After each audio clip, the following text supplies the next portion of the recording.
আজ আমি লাঞ্চ কিংবা ডিনারের জন্য এমন একটি রেসিপি আপনাদের সাথে শেয়ার করতে চলেছি, যেটা আপনারা আপনাদের বাড়িতে থাকা খুব কম উপকরণ দিয়ে ইজিলি বানিয়ে নিতে পারবেন। আর এইটা খেতে দারুণ টেস্টি হবে। তো চলুন বেশি দেরি করব না, শুরু করছি আমার আজকের এই সহজ রেসিপি। হ্যালো ফ্রেন্ডস, আমি পিনু কুকুরপিনুতে আপনাদের সবাইকে স্বাগত। এই রেসিপিটা বানানোর জন্য সবার প্রথমে আমি একটা পাত্রের মধ্যে জল নিয়েছি। জলের মধ্যে দিয়ে দিলাম 1 চামচ নুন। জলটা গরম হয়ে গেলে দিয়ে দিতে হবে 200 গ্রাম সয়া চাংস। এইবার সয়া চাংসটাকে 3 মিনিট সেদ্ধ করে নিতে হবে। আমাদের এখানে 3 মিনিট হয়ে গেছে। এবার সয়া চাংসটাকে জল থেকে তুলে একটা বোলে নামিয়ে নেব। এবার সয়া চাংসের কুকিং প্রসেসটা থামানোর জন্য দিয়ে দিচ্ছি ঠান্ডা জল। জলটা দেওয়ার পর ভালো করে ধুয়ে নিতে হবে। ভালো করে ধুয়ে নেওয়া হয়ে গেছে আর আমি জলটাকে ছেঁকে নিয়েছি। এবার আমি সয়া চাংসের থেকে এক্সট্রা জলগুলোকে বের করে নিয়ে একটা বোলে ট্রান্সফার করে দেব। সব সয়াবিন থেকে এক্সট্রা জলগুলো বের করে নেওয়া হয়ে গেছে।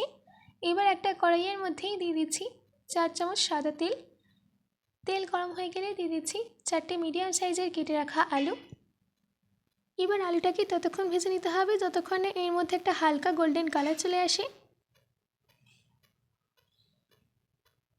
দেখুন, আমাদের এখানে আলুর মধ্যে একটা হালকা গোল্ডেন কালার চলে এসেছে। এবার আমি এর মধ্যে অ্যাড করে দিচ্ছি 1/2 চামচ নুন, 1/4 টেবিল স্পুন হলুদ গুঁড়ো, 1/2 চামচ লঙ্কা গুঁড়ো। এবার এই সব কিছুকে ভালো করে মিশিয়ে নিতে হবে আর 3 মিনিট মিডিয়াম ফ্লেমে ভেজে নিতে হবে।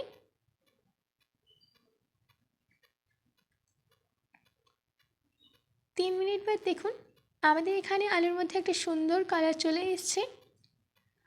এবার আমি আলুটাকে তেল থেকে তুলে নেব।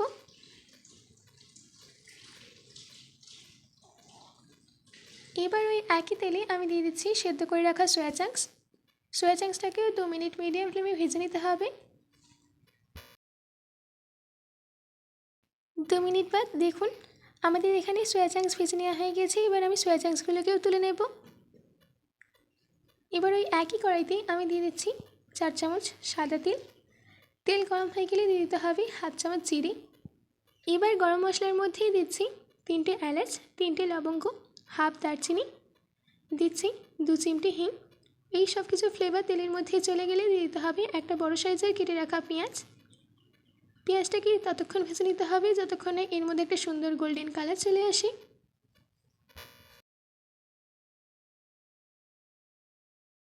দেখুন, আমাদের এখানে পেঁয়াজের মধ্যে একটা সুন্দর গোল্ডেন কালার চলে এসেছে।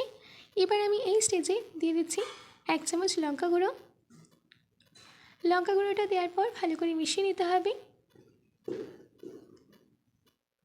সব কিছু ভালো করে মিশিয়ে নেওয়া হয়ে গেছে। এবার আমি এর মধ্যে অ্যাড করে দিচ্ছি 2 চামচ আদা রসুন বাটা। আদা রসুন বাটা দেওয়ার পর 1 মিনিট সতে করে নেব যাতে আদা রসুনের কাঁচা গন্ধটা চলে যায়। 1 মিনিট বাদ এর মধ্যে অ্যাড করে দিতে হবে টমেটো পেস্ট। 2টো মিডিয়াম সাইজের টমেটো আমি পেস্ট করে নিয়েছি। টমেটো পেস্টটা দেওয়ার পর দিয়ে দিচ্ছি 1/2 চামচ জিরে গুঁড়ো, 1 চামচ ধনে গুঁড়ো, 1/2 চামচ হলুদ গুঁড়ো, স্বাদ অনুসারে নুন, 1/2 চামচ গরম মশলা গুঁড়ো। এবার এই সব কিছুকে ভালো করে মিশিয়ে নিতে হবে। ভালো করে মিশিয়ে নেওয়া হয়ে গেছে। এবার আমি এর মধ্যে অ্যাড করে দিচ্ছি 1/4 কাপ জল। জলটা দেওয়ার পর আবারও ভালো করে মিশিয়ে নিতে হবে আর ঢাকা দিয়ে 2 মিনিট লো মিডিয়াম ফ্লেমে ততক্ষণ রান্না করে নিতে হবে যতক্ষণ না এর মধ্যে থেকে তেলটা ছেড়ে আসে। 2 মিনিট বাদ আমাদের এখানে তেলটা ছেড়ে এসছে। আবারও আমি ভালো করে মিশিয়ে নিচ্ছি। এবার আমি এর মধ্যে অ্যাড করে দিচ্ছি 6 চামচ মালাই। মালাইটা দেওয়ার পর দিয়ে দিচ্ছি 3 চামচ জল। জলটা দেওয়ার পর ভালো করে মিশিয়ে নিতে হবে। এবার এটাকে আবারও ঢাকা দিয়ে ততক্ষণ রান্না করে নেব যতক্ষণ না এর মধ্যে থেকে তেলটা ছেড়ে আসে। দেখুন, আমাদের এখানে তেলটা ছেড়ে এসছে। একটু মিশিয়ে নেওয়ার পর এর মধ্যে অ্যাড করে দিচ্ছি ভেজে রাখা আলু আর সয়া চাংস। আলু আর সয়া চাংসটাকে ভালো করে মিশিয়ে নিতে হবে। তারপর এর মধ্যে অ্যাড করে দিচ্ছি 2 কাপ গরম জল। জলটা দেওয়ার পর ভালো করে মিশিয়ে নিতে হবে।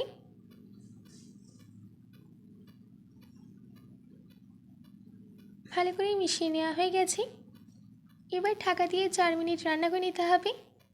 4 মিনিট বাদ আমি ঢাকাটাকে খুলে এর মধ্যে অ্যাড করে দিচ্ছি কসুরি মেথি, আর দিচ্ছি 1 চামচ ঘি। কসুরি মেথি আর ঘিটা দেওয়ার পর আবারও 1 মিনিট রান্না করে নেব।